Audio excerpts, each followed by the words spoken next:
Almas Crucificadas, pelo espírito Victor Hugo, psicografia de Zilda Gama. Livro 1. Na pista da verdade. Remontemos ao passado, esse oceano infindo que parece extinto e, no entanto, se reúne a outro também imensurável, a eternidade por vindoura, e subsiste alhures, gravado no bronze divino e imortal da alma humana. Sondar o passado é descer lentamente com o escafandro mágico do pensamento ao abismo desse profundo oceano para trazer à tona das vagas revoltas que as contém as lúcidas pérolas das recordações milenárias.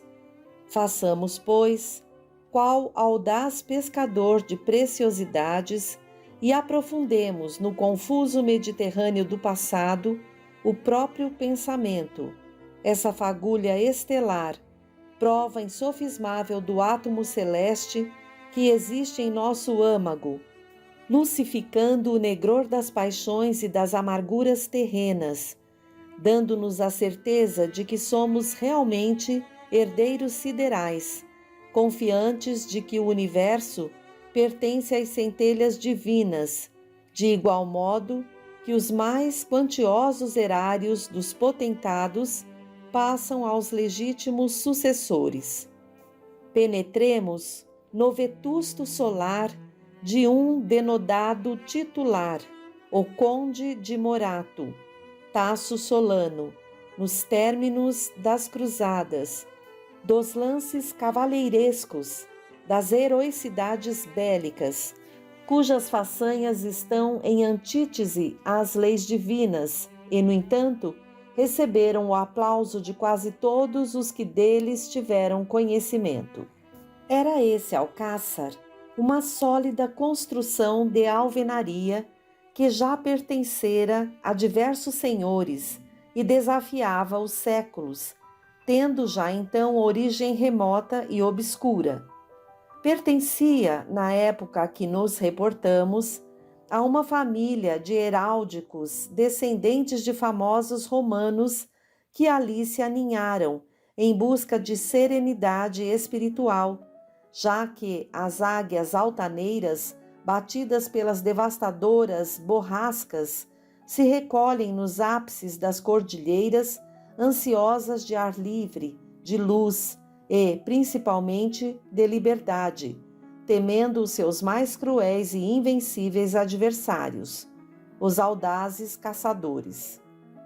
Possuíam os condes de Morato, nobres de estirpe e regiamente abastados, um único descendente, Cláudio Solano, de gênio indecifrável e instintos de aventureiro. Ali se localizaram em tempos idos, almejando paz, mas vivendo agitados, em incessantes refregas com os naturais da Dalmácia, os progenitores de Cláudio Solano, procedentes de notáveis servidores da pátria, decaídos do fastígio real por discórdias políticas. Temerosos de prováveis represálias, buscaram abrigo em acidentada região pouco distante do Adriático. Uma tarde, fitando a névoa que provinha da praia, no início do inverno, com os olhos turvos pela bruma da saudade, pela neblina da nostalgia, embora exilado voluntariamente da pátria bem-amada, que não convinha rever, o velho conde de Morato murmurou: estou apartado da terra idolatrada. Sim, mas o Adriático não cessa de me trazer os seus soluços, que ecoam dentro de meu saudoso coração. Morto tragicamente, amando de desafeto antagonista político, por um campônio assalariado, o infortunado titular acarretou a morte de sua dedicada esposa, que, não resistindo à dor desse infausto acontecimento, buscou a proximidade do mencionado mar e atirou-se às vagas que o inesquecível companheiro de existência tanto amava. Ficou o unigênito do infortunado casal, Cláudio Solano, à mercê das refregas das paixões desnorteantes que sempre assaltam quantos, inexperientes da vida social, se veem na posse de consideráveis haveres, desprovidos da mágica bússola do amor paterno para os nortear em horas de borrascas morais.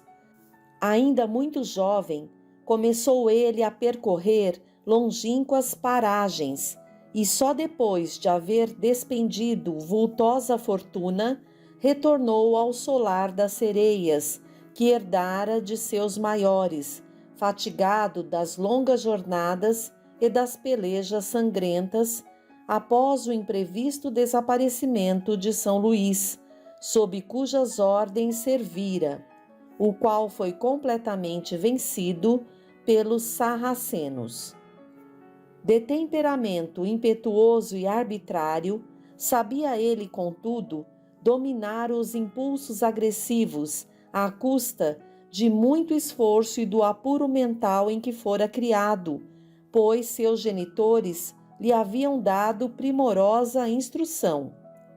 Regressara saudoso do seu mais fiel amigo, companheiro de infância e de armas, o jovem Marcelo Tassiano, filho dos proprietários do castelo próximo ao seu, consorciado com uma encantadora tessaliana, Dioneia Isócrates, possuidora de peregrinas virtudes cristãs. Não havia quem, ao vê-la, não sentisse um deslumbramento inevitável. De mediana estatura, tez alva qual a neve dos Alpes, com um tom de alvorada primaveril nas faces esculturais, opulenta e veludosa cabeleira, ondulada, cor de topázios, com a mesma tonalidade dos maravilhosos olhos, sempre melancólicos, que não revelavam a arrogância das Vênus terrenas, e sim a candura irradiada das almas imaculadas, tão belos e sonhadores quanto os das mais formosas vestais e que pareciam ter por missão alimentar o fogo sagrado no altar da pureza e do amor incorruptível nos corações que abrigam os mais excelsos sentimentos. Pouco tempo havia decorrido após o regresso de Cláudio Solano, quando um outro trágico sucesso abalou os habitantes dos dois solares. Aparecera, com o coração atravessado por um punhal envenenado, o piedoso Marcelo Tassiano. Ninguém pudera suspeitar sequer, por muito tempo, qual o móvel do crime, pois a vítima era de índole pacífica e não contava inimigo ostensivo. Nenhum adversário conhecido possuía o assassinado. Geralmente benquisto, não sendo de prever tal epílogo sangrento que fora consumado, não em horas tardias, de trevas e silêncio, em noite sinistra e procelosa, iluminada apenas pelas serpentes celestes, os coriscos, e sim ao crepúsculo de um dia primaveril. Tanto Marcelo quanto Cláudio eram, como dissemos, de origem napolitana e, embora afastados das injunções governamentais, já haviam prestado tributo bélico, além do Mediterrâneo, na Palestina. Eram, pois, ambos hábeis guerreiros, adestrados nas pugnas mortíferas, manejando as armas brancas com admirável perícia, sendo dificílimo a qualquer contentor evitar os certeiros golpes de tais adversários. Haviam sido amigos e contemporâneos desde os estudos iniciais. As famílias de ambos sempre mantiveram perfeita cordialidade, fraternalmente, nas terras que se limitavam. Marcelo Tassiano era de compleição delicada, trigueiro, ainda que de elevada estatura, olhos negros e fúlgidos, revelando intensa melancolia ou a previsão do fim que o aguardava naquela existência. Pois, precisamente quando conquistara a almejada ventura, ditosa aliança com a fascinante e nobre jovem que seus tristes olhos tinham contemplado com amor, teve interceptada por ignorado sicário a vida preciosa, em pleno sonho da juventude. Cláudio Solano, em antítese do companheiro de armas, era claro, de olhos glaucos, com reflexos de aço polido, revelando a ascendência materna que provinha de antigos gauleses transalpinos, já mesclados com os germanos. Estavam ambos intensamente vinculados pelo destino desde que saíram da primeira infância, embora os temperamentos fossem antagônicos. Marcelo era de gênio calmo, ponderado, generoso e compassivo. Cláudio, arbitrário, destemido, capaz de atos heróicos ou degradantes, conforme os impulsos vulcânicos de seus indomáveis sentimentos. Viveram, contudo, ambos, na mais estreita cordialidade, tolerando-se mutuamente, e jamais houve dissensões entre os dois, até que Marcelo apareceu com o coração fendido por mortífero punhal corso. Seus abastados genitores para ali haviam dirigido os passos, na persuasão de viver em harmonia com os naturais da Dalmácia, adquirindo 2 solares de majestosa beleza arquitetônica, quase nas fronteiras do Epiro.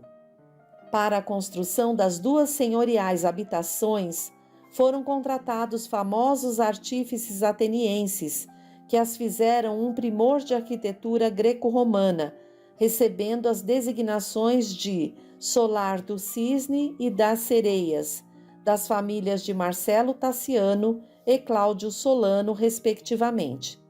Na fachada da primeira havia uma pintura simbólica, representando um lago cor de turquesa, onde vogava a ave sonhadora e nívea que, antes de cerrar os olhos à luz da vida, vibra pela derradeira vez a canção de despedida do mundo que vai deixar, às vezes com incontido pesar.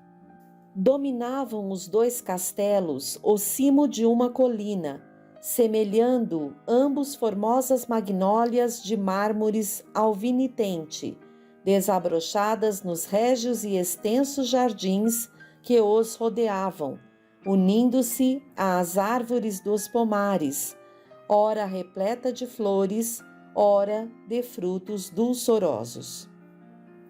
Por uma tarde de nevasca, em plena estação hibernal, foram acolhidos modestos viandantes, exaustos de longa jornada com rumo à Tessália, e que chegaram ao solar do Cisne sem recursos pecuniários, desprovidos de víveres, desalentados pelos embates da adversidade. Compunha-se a aludida família de 4 pessoas, um casal, aparentando mais de 9 lustros de existência, um rapaz de 20 anos de idade, Apeles, e sua irmã, Dioneia Isócrates, mais jovem e dotada de indefinível formosura pela inexcedível e divina estatuária a natureza. Alva, qual o jaspe da Morávia, cabelos ondulados e olhos de topázio refulgente, tez aveludada e rósea, lábios de rubro coral da Cecília, parecendo uma viva e celeste escultura de Cleómenes, que houvesse produzido sua obra-prima. Havia uma dúlcida melancolia em seu olhar, mais sedutor do que o lampejo de alegria, porque reveladora de sigilo pungente do coração, que antevia, por intuição supranormal, um porvir de amarguras insondáveis por aquela época. Os genitores de Marcelo Tassiano, Compadecidos da situação angustiosa em que se encontravam os infortunados romeiros, que afirmavam ter já possuído vultosa opulência e, então, arruinados, se dirigiam para a Tessália, onde lhes restavam alguns imóveis e parentes, ofereceram-lhes acolhedora hospedagem. Exausta da longa viagem que empreendera, em péssima caleça, a mãe da encantadora Dioneia adoecera gravemente e, tendo-se agravado subitamente a enfermidade cardíaca que havia muito a torturava, desprendeu a alma compungida no solar do cisne, despertando a comiseração de todos. Márcio Tassiano, o nobre senhor do castelo, para não vexar os abrigados com sua generosidade de verdadeiro cristão, durante a enfermidade da desditosa extinta, segundo o julgar humano, propôs a permanência de Túlio Isócrates em suas terras, nomeando o jovem Apeles administrador das propriedades, pois precisamente por aquela época havia falecido quem por muito tempo desempenhara o referido cargo, dando isso margem a que se instalasse no solar do cisne definitivamente a enlutada família. Honestos e laboriosos, os 3 restantes passaram a viver em plena harmonia com aqueles que os haviam socorrido em horas de penúria desalentadora. Marcelo, que, então, já contava 5 lustros de idade, não pôde ser insensível à helênica formosura de Dioneia, que correspondeu com afeto leal e gratidão indefinível à indômita paixão que havia inspirado, e, assim, o bronze estelar do amor esponsalício ligou por todo sempre 2 corações repletos de esperança e sonhos, de venturas ilimitadas. Apeles e Dioneia eram cultos e revelavam apuro social, sendo exímios arpistas.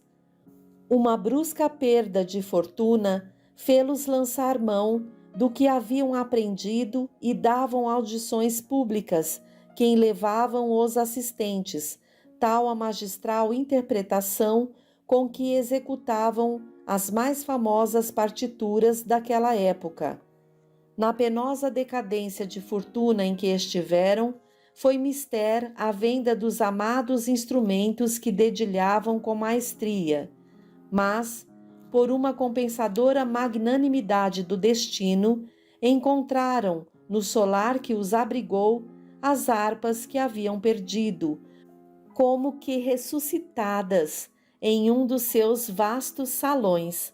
Foi assim que, inesperadamente, após alguns meses do passamento da adorada genitora, puderam ambos deleitar os que tiveram a felicidade de os escutar, executando um dos mais célebres instrumentos dos israelitas, dentre os quais deixou luminoso sulco o famoso Davi, o rei profeta, que deveu grande parte de seus triunfos à harpa inolvidável a qual possuía, como todas as outras congêneres, a graciosa forma da asa decepada de alguma águia sideral, ferida em pleno infinito e caída aos pés do famoso intérprete das inspirações celestes.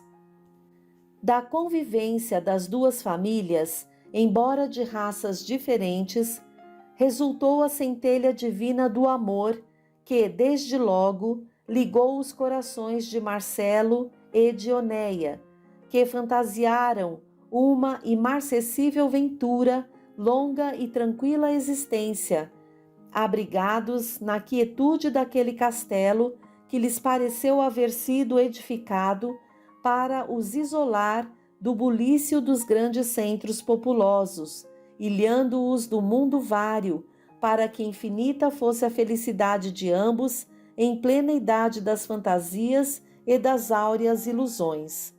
Os genitores dos enamorados aprovaram com demonstrações de júbilo a veemente afeição daquelas almas leais, deliberando que os nubentes permanecessem no solar do cisne, pois lhes faltava ânimo para deixar partirem aqueles seres bem-amados, verdadeiros fragmentos dos corações paternos que anteviam incalculáveis encantos para ambos no transcurso da vida.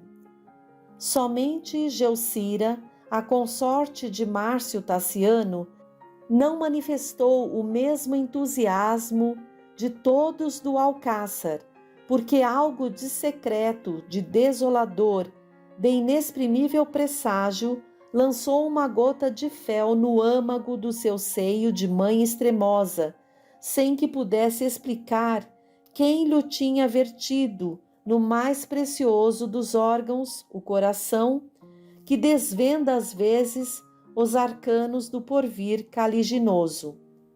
Tudo, porém, transcorreu em paz e em alegria foi efetuado o enlace matrimonial da formosa Dioneia com o unigênito dos senhores do solar do cisne, parecendo que um halo de felicidade pairava na fronte de quantos assistiram às pomposas núpcias.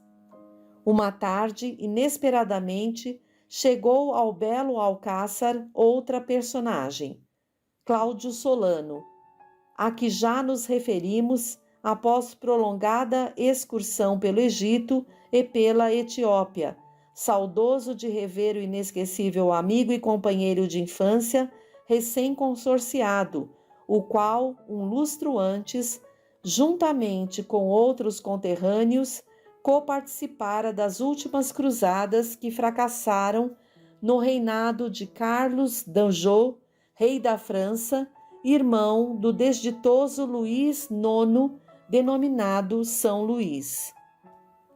Cláudio Solano, depois dos trágicos sucessos ocorridos na família, dos labores bélicos e de longas peregrinações pelo Oriente, regressou ao solar das Sereias com o coração desolado, oprimido pelas penosas recordações de seus desditosos progenitores.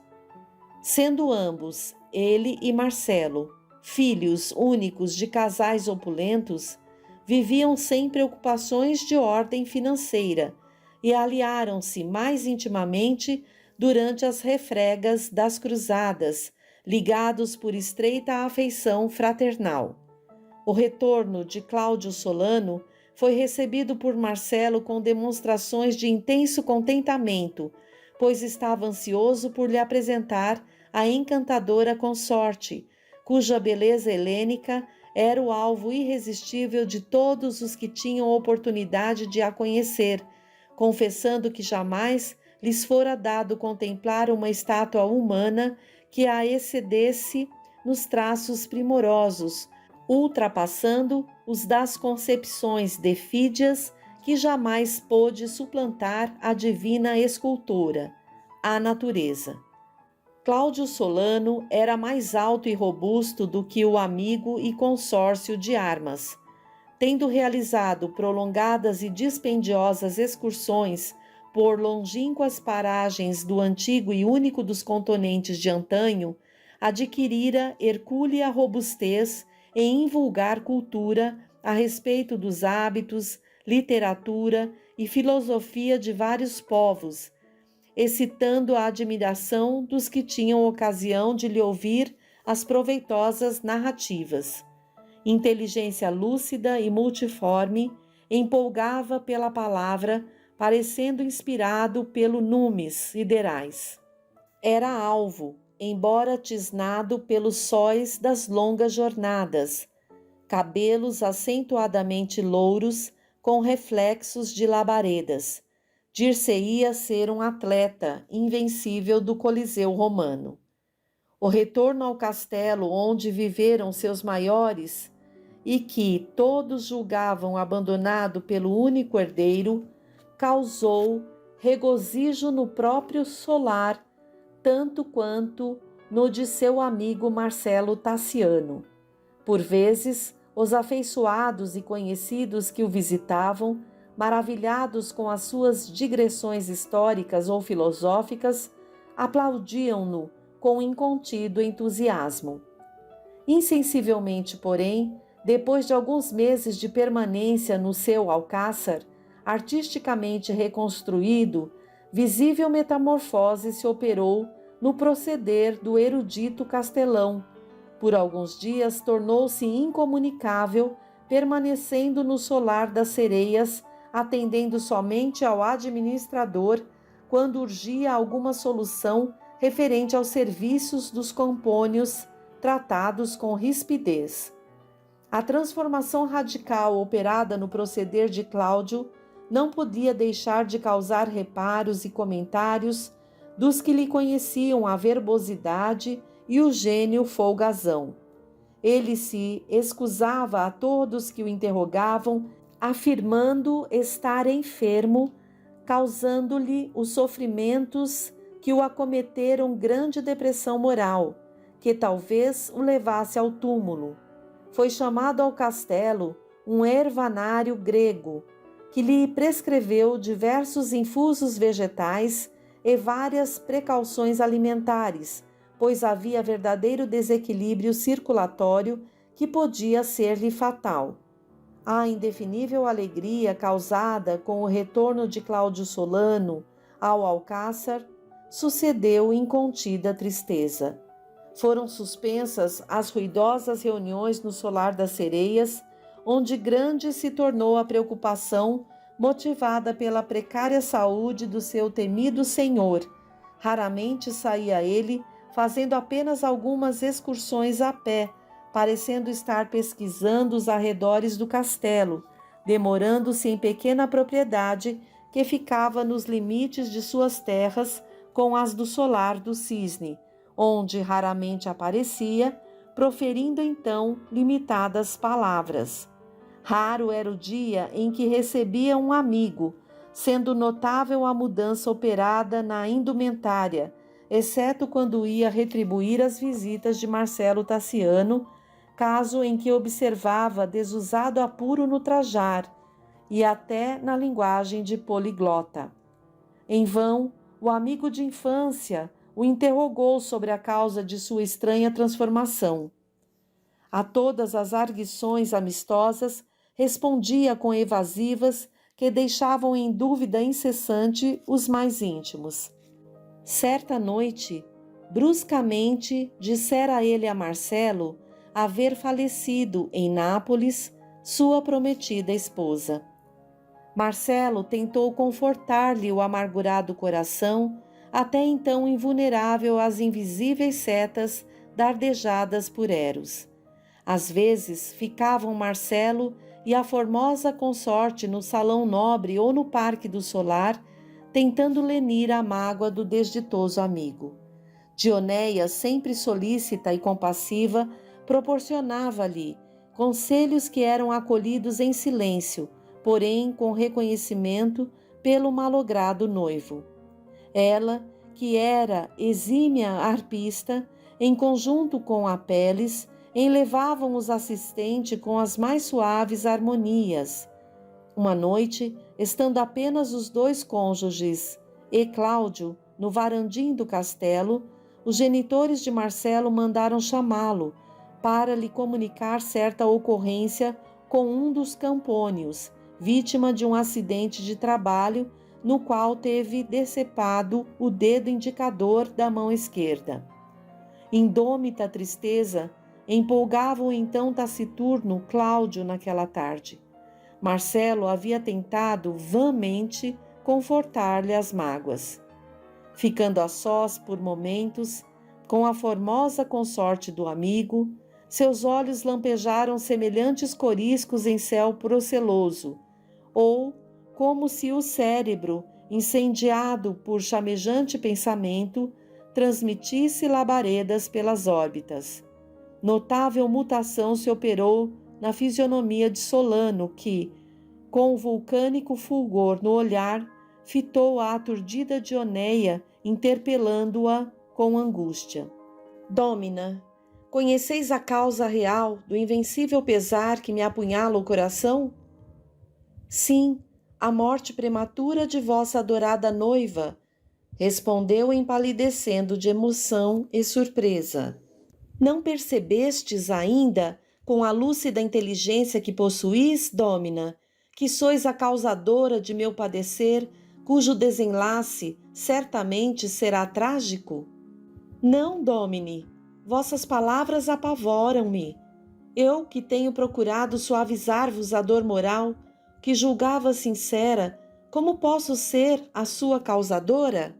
Porque sois a mais perfeita arte viva que conheço e que, infelizmente, já pertence a outrem.